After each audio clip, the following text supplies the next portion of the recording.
the ingenious design of the aluminum beverage can. Every year, nearly 500 billion of these cans are manufactured. That's about 15,000 per second. So many that we overlook the can's superb engineering. Let's start with why the can is shaped like it is. Why a cylinder? An engineer might like to make a spherical can. It has the smallest surface area for a given volume, and so it uses the least amount of material. And it also has no corners, and so no weak points, because the pressure in the can uniformly stresses the walls. But a sphere is not practical to manufacture, and of course, it'll roll off the table. Also, when packed as closely as possible, only 74% of the total volume is taken up by the product. The other 26% is void space, which goes unused when transporting the cans or in a store display. An engineer could solve this problem by making a cuboid-shaped can. It sits on a table, but it's uncomfortable to hold and awkward to drink from, and while easier to manufacture than a sphere, these edges are weak points and require very thick walls. But the cuboid surpasses the sphere in packing efficiency. It has almost no wasted space, although at the sacrifice of using more surface area to contain the same volume as the sphere. So, to create a can, engineers use a cylinder, which has elements of both shapes. From the top, it's like a sphere, and from the side, it's like a cuboid. A cylinder has a maximum packing factor of about 91%, not as good as the cuboid, but better than the sphere. Most important of all, the cylinder can be rapidly manufactured. The can begins as this disc called a blank, punched from an aluminum sheet about 3/10 of a millimeter thick. The first step starts with a drawing die, on which sits the blank and then a blank holder that rests on top. We'll look at a slice of the die so we can see what's happening. A cylindrical punch presses down on the die, forming the blank into a cup. This process is called drawing. This cup is about 88 millimeters in diameter, larger than the final can, so it's redrawn. That process starts with this wide cup and uses another cylindrical punch and a redrawing die. The punch presses the cup through the redrawing die and transforms it into a cup with a narrower diameter, which is a bit taller. This redrawn cup is now the final diameter of the can, 65 millimeters, but it's not yet tall enough. A punch pushes this redrawn cup through an ironing ring. The cup stays the same diameter as it becomes taller and the walls thinner. If we watch this process again up close, you see the initial thick wall and then the thinner wall after it's ironed. Ironing occurs in 3 stages, each progressively making the walls thinner and the can taller. After the cup is ironed, the dome on the bottom is formed. This requires a convex doming tool and a punch with a matching concave indentation. As the punch presses the cup downward into the doming tool, the cup bottom then deforms into a dome. That dome reduces the amount of metal needed to manufacture the can. The dome bottom uses less material than if the bottom were flat.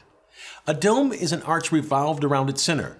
The curvature of the arch distributes some of the vertical load into horizontal forces, allowing a dome to withstand greater pressure than a flat beam. On the dome, you might notice 2 large numbers. These debossed numbers are engraved on the doming tool. The first number signifies the production line in the factory, and the second number signifies the body maker number. The body maker is the machine that performs the redrawing, ironing, and doming processes. These numbers help troubleshoot production problems in the factory. In that factory, the manufacturing of a can takes place at a tremendous rate. These last 3 steps, redrawing, ironing, and doming, all happen in one continuous stroke and in only 1/7 of a second. The punch moves at a maximum velocity of 11 meters per second and experiences a maximum acceleration of 45 Gs. This process runs continuously for 6 months or around 100 million cycles before the machine needs servicing. Now, if you look closely at the top of the can body, you see that the edges are wavy and uneven. These irregularities occur during the forming. To get a nice, even edge, about 6 millimeters is trimmed off of the top. With an even top, the can can now be sealed. But before that sealing occurs, a colorful design is printed on the outside. The term of art in the industry is decoration. The inside also gets a treatment. A spray-coated epoxy lacquer separates the can's contents from its aluminum walls. This prevents the drink from acquiring a metallic taste and also keeps acids in the beverage from dissolving the aluminum. The next step forms the can's neck, the part of the can body that tapers inward. This necking requires 11 stages. The forming starts with a straight-walled can. The top is brought slightly inward And then this is repeated further up the can wall until the final diameter is reached. The change in neck size at each stage is so subtle that you can barely tell a difference between one stage and the next. Each one of these stages works by inserting an inner die into the can body, then pushing an outer die, called the necking sleeve, around the outside. The necking sleeve retracts, the inner die retracts, and the can moves to the next stage. The necking is drawn out over many different stages to prevent wrinkling or pleating of the thin aluminum. Since the 1960s, the diameter of the can end has become smaller by 6 millimeters, from 60 millimeters to 54 millimeters today. This seems a tiny amount, but the aluminum can industry produces over 100 billion cans a year, so that 6 millimeter reduction saves at least 90 million kilograms of aluminum annually. That amount would form a solid cube of aluminum 32 meters on a side. Compare that to a 787 Dreamliner with a 60-meter wingspan. Now, after the neck has been formed, the top is flanged. That is, it flares out slightly and allows the end to be secured to the body, which brings us to the next brilliant design feature, the double seam. On older steel cans, manufacturers welded or soldered on the ends. This often contaminated the can's contents. In contrast, today's cans use a hygienic double seam, which can also be made faster. This can is cut in half so you can see the cross-section of the double seam. To create this seam, a machine uses two basic operations. The first curls the end of the can cover around the flange of the can body. The second operation presses the folds of the metal together to form an airtight seal. While the operations themselves are simple, they require high precision. Parts misaligned by a small fraction of a millimeter cause the seam to fail. In addition to the clamping of the end and can body, a sealing compound ensures that no gas escapes through the double seam.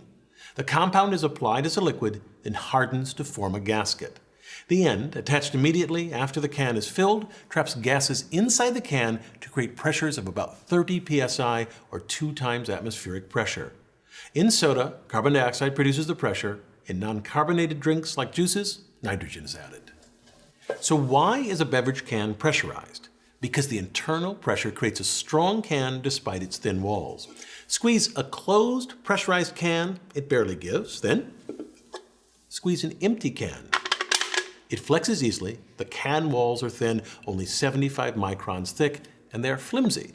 But the internal pressure of a sealed can pushes outwards equally and so keeps the wall in tension. This tension is key. The thin wall acts like a chain. In compression, it has no strength, but in tension, it's very strong. The internal pressure strengthens the cans so that they can be safely stacked. A pressurized can easily supports the weight of an average human adult.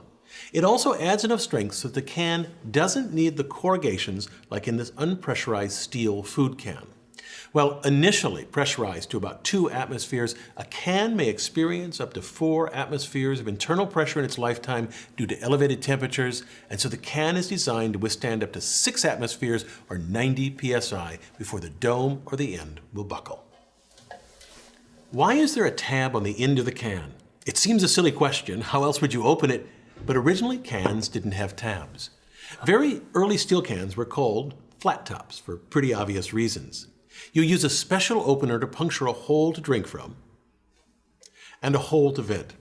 In the 1960s, the pull tab was invented so that no opener was needed. The tab worked like this. You lift up this ring to vent the can and pull the tab to create the opening. Easy enough, but now you've got this loose tab. The cans ask you to, please don't litter, but sadly these pull tabs got tossed on the ground where the sharp edges of the tabs cut the bare feet of beachgoers or they harmed wildlife. So the beverage can industry responded by inventing the modern stay-on tab. This little tab involved clever engineering. The tab starts as a second-class lever.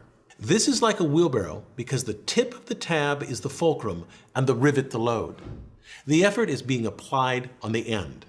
But here's the genius part. The moment the can vents, the tab switches to a first-class lever, which is like a seesaw, where the load is now at the tip and the fulcrum is the rivet. You can see clearly how the tab, when working as a wheelbarrow, lifts the rivet.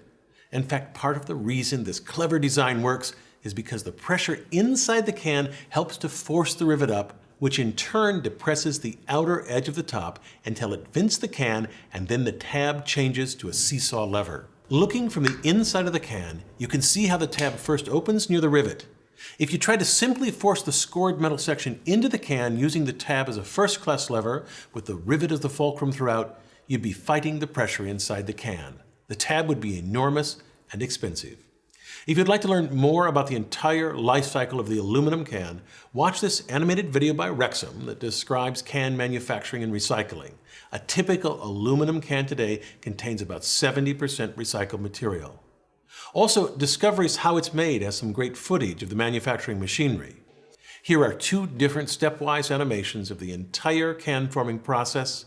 And lastly, these are 2 detailed animations of the cup drawing and redrawing processes.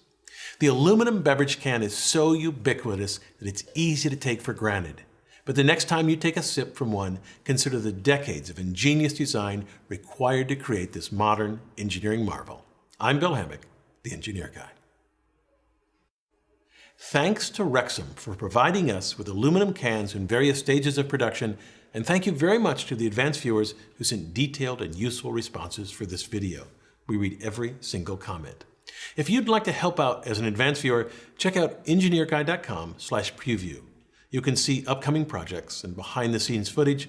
For example, you can see early drafts of this beverage can video, and you can sign up to become an advanced viewer. Thanks again.